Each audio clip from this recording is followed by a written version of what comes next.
So you're a seller and you just got an offer on your home that's contingent upon the sale of the buyer's current residence. What do? Should you take that offer or should you not? Here's what I think. First thing that I'm going to do is I'm going to call him and talk to the buyer's agent. I'm going to ask about the status of that sale.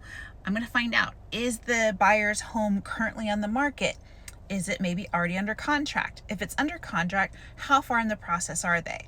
Have they gotten through the inspections, their due diligence period, yada, yada, yada. The reason I'm asking that is because accepting a contingency where the buyer's home is already under contract and maybe it's just pending a few days before closing is very, very different than accepting a contract where the buyer's house isn't even listed yet.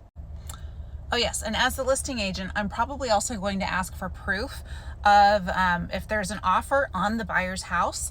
I'm going to want to see it. I want to know that they in fact do have an offer on the house. They can redact some of the personal private information, but I want to see some of the major things there. I want to know the address. I want to know the closing date, those types of details.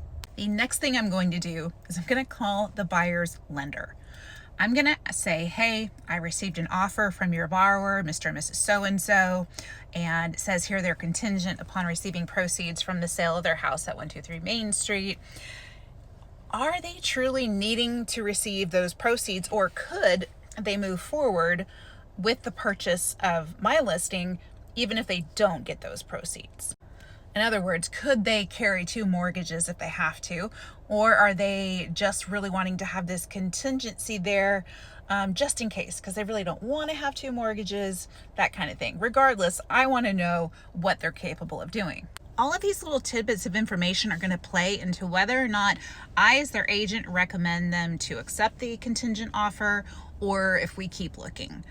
If my client has some time to buy and maybe they're not in a rush to move out, or they don't know where they're going yet, then accepting a contingent offer might make sense for them. It might give them a sense of relief that they can slow down, but it's all going to play on my client's specific situation on whether or not we recommend it. At the end of the day, as the agent, I want to try to bring my client the least risky contract for them to accept. The last thing I want to do is accept a contingent offer that's not closing for 60 days, only to have it fall out of contract a day before that closing, and then the buyer can get their earnest money back and go on about their way. Meanwhile, my seller has now essentially kept their house off the market for 60 days while we waited for that buyer to close on their other house that they didn't do. So there's pros and cons to both sides of the fence. Just make sure that you and your agent are asking all the right questions.